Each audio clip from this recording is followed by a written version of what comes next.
Doctor साहब क्या हुआ इनको? देखिए सिंह साहब, बात यह है कि टाइम पर दवाई ना लेने की वजह से इनकी तबीयत ज़्यादा ख़राब हो गई है। अब दवाई तो मैं दे दूँ, लेकिन दवाई बहुत स्ट्रांग है और इन्होंने कुछ खा नहीं रखा है, तो बताइए मैं भी क्या कर सकता हूँ। सुन रही हैं आप डॉक्टर साहब क्या कह रहे हैं? खाना क्यों नहीं खाती हैं आप? अच्छा खाना छोड़िए, दवाई क्यों नहीं लेती है टाइम से? कितनी बार आपको बोला है कि दवाई टाइम से लिया कीजिए, दवाई टाइम से लिया कीजिए, लेकिन नहीं, आपको तो मजा आता है हमको परेशान करने में। क्या कहना चाह रही है? ढंग से बोलिए, कुछ समझ नहीं आ रही मेरे को।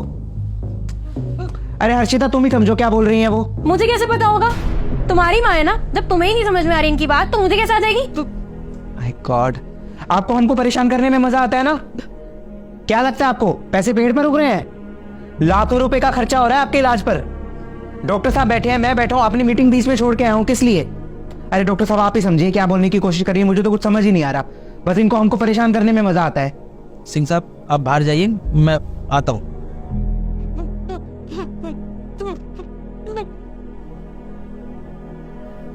माता जी एक बात बताइए।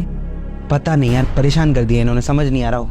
तुम्हारा तो फिर भी ठीक है, तुम तो ऑफिस चले जाते हो, पीछे से झेलना तो मुझे पड़ता है ना।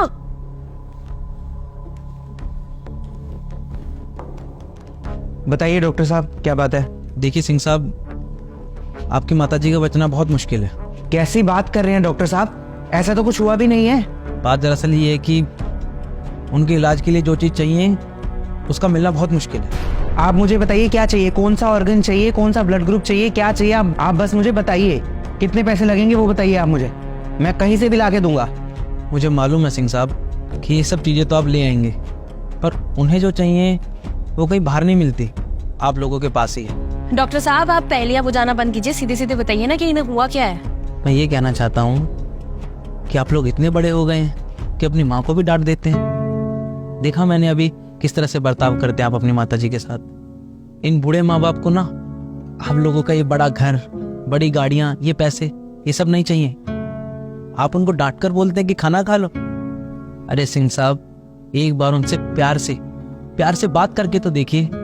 अगर आप उन्हें प्यार से कहेंगे ना कि जहर खा लो, तो वो माँ अपने बच्चे की खुशी के लिए वो भी खाने को तैयार हो जाएगी। सिंह साहब आजकल की जनरेशन ना बहुत एडवांस हो गई है।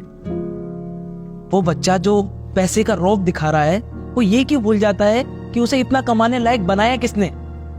अरे इन बूढ़े माँ बाप ने अपनी सारी जिंदगी लगा दी आप लोगों को पढ़ाने में, इतना बड़ा बनाने में, और अब आप लोग उन्हें पैसे का रौब दिखाते हैं। और आप क्या कह रहे थे सिंह साहब कि उनकी बातें आपको समझ नहीं आ रही थी, वो बेचारी बीमारी के कारण तुतला रही थी तो आप बहुत गुस्सा कर रहे थे।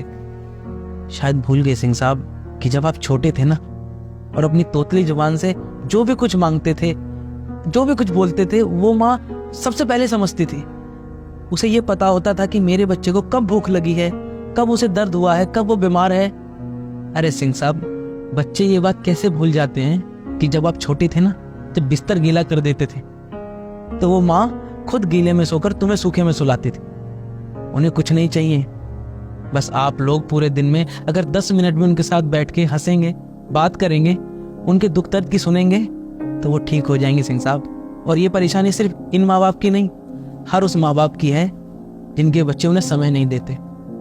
ये बूढ़े माँ बाप सिर्फ प्यार, इज्जत और समय मांगते हैं सिंह साहब, आपसे पैसा नहीं मांगते।